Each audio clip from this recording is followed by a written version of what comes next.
Hello, we're going to do the first 8 questions on your 7-1 math lab, if I can find it here. There we go. Okay, so we're just going to do the first 8 today. And all these will be non-translated parabolas. And we're going to know that because only the x is squared or the y is squared. And there's not going to be any strange parentheses happening. Okay, so with all of these, it's very important to get the square term by itself. Get the square term by itself. So on this one, the y squared has the 2 there. So I'm going to divide both sides by 2. And I'm going to get 1/2 x equals y squared. Now that the square term is by itself, I know a couple of things. There's no parentheses, so I know that that vertex is not translated. And it is 0, 0.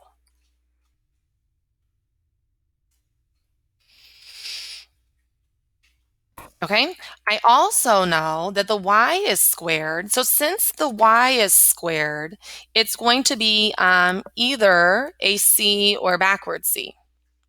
Okay, so I know that the number in front of the non-squared term is 4p. So 4p equals 1/2. So what does p equal? Well, I will divide by 4 or multiply by 1/4. And p is actually going to be 1/8. Now, P is always inside the parabola. And since P is positive, we are going to have a C is for cookie type of parabola. And the focus is going to be right inside there. So it's at 0, 0. Don't forget, it's at 0, 0. So I'm just going to go over 1/8.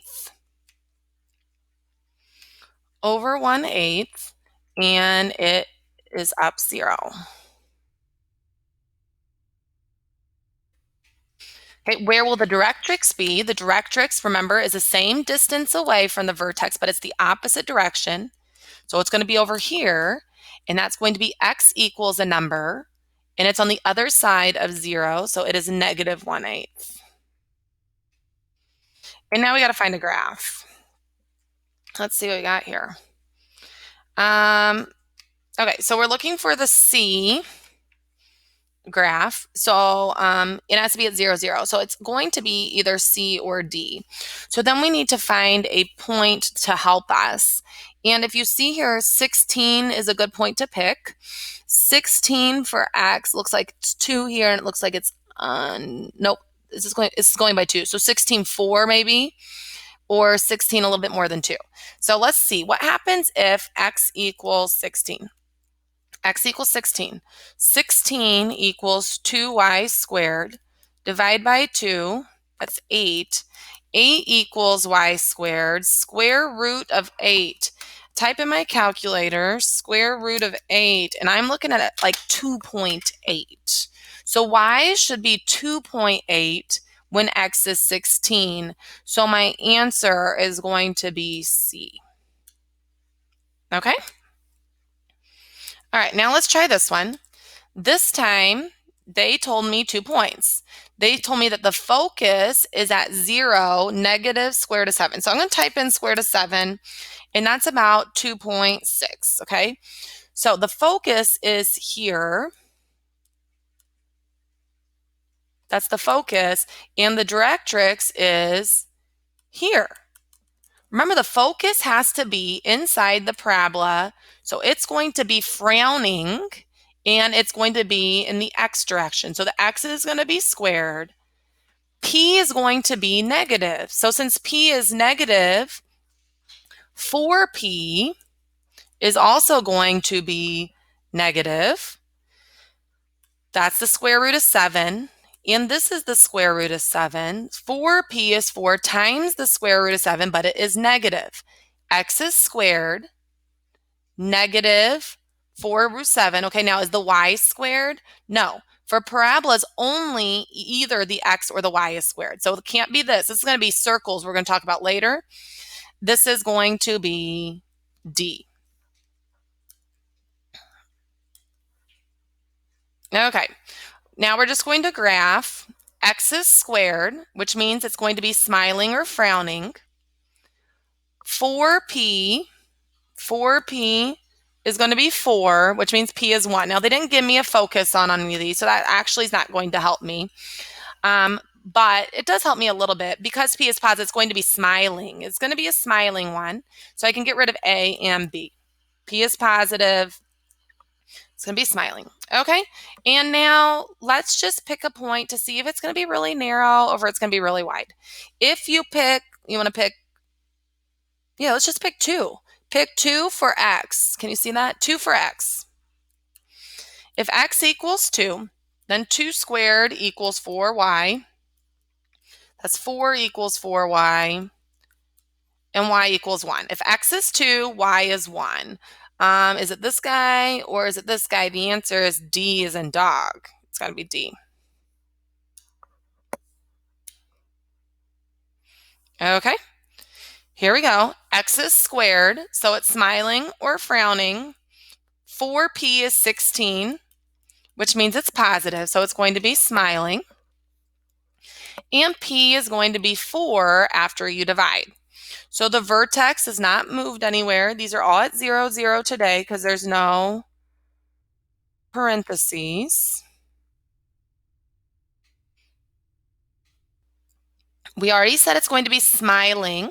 So the focus has to be inside the smiling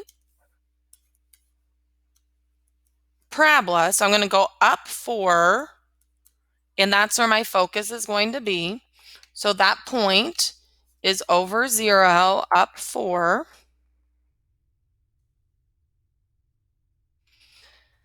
My directrix will be on the outside of that point, but it's still P away. So that's Y equals -4. And I guess I'm going to graph it here. Okay, so we said it is, what do we decide? It's smiling. So we got it down to A or D. Pick a point. Let's pick 10 again. 10 looks good to pick. So 10 squared is 16Y. That's 100. So 100 equals 16Y. If I divide by 16, I get Y is 6.25. So if X is 10, Y should be about 6.25, which means it's got to be D. It's not going to be this super thin one. Okay, question 5. This time, Y is squared, which means it's either a backward C or a forward C. And I get 4P is -14. So since P is negative,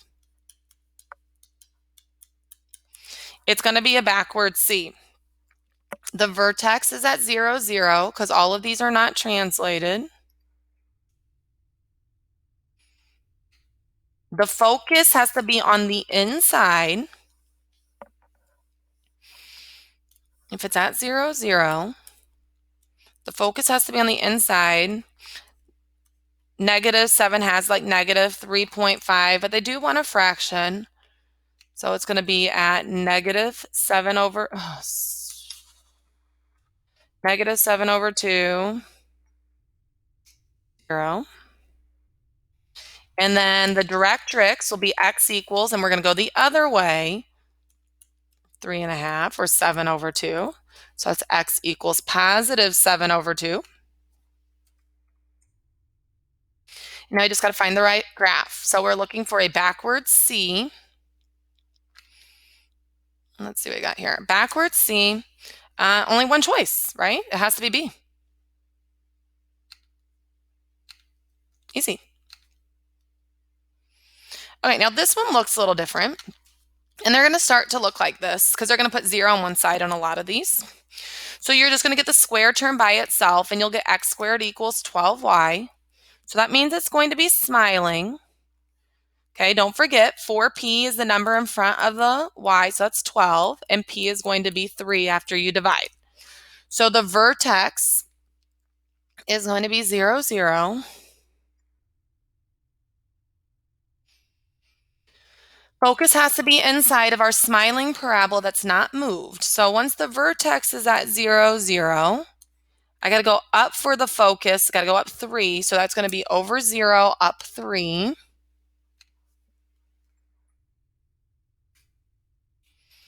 And the directrix will be on the outside. That will be y equals the other way 3. So if I go 3 down, we're looking at -3 there. -3 for my y value. And then to find the graph, I'm going to use it as x squared equals 12y. If I keep it as x squared equals 12y,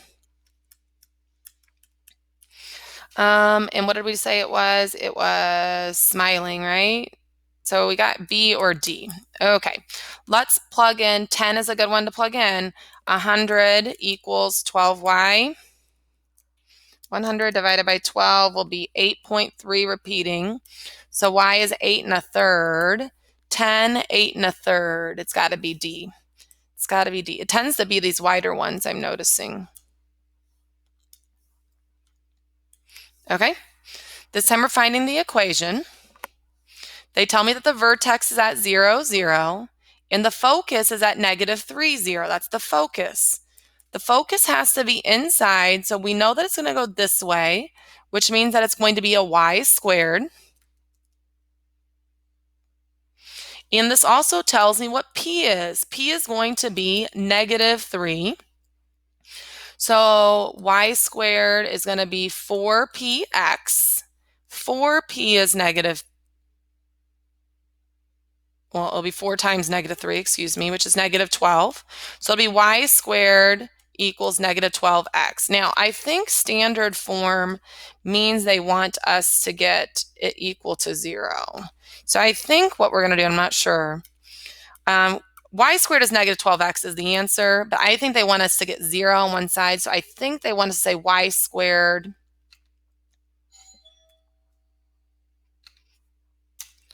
plus 12x equals 0. But let's see.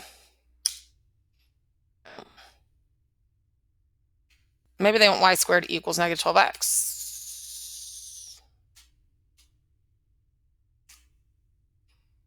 They want y squared equals -12x. Okay, so it was easier than I thought. And then the last one here, this time they tell me where the focus is and the directrix. The focus is at 2, 0. The directrix is at x equals -2, which means it's not translated, and it means it's going to go this direction, which is a y squared direction. P is 2, so 4p is 8. So y squared, 4p, it's 8x. We'll get it. Okay, that's it for the first 8 questions. And we'll start with these translated ones next week.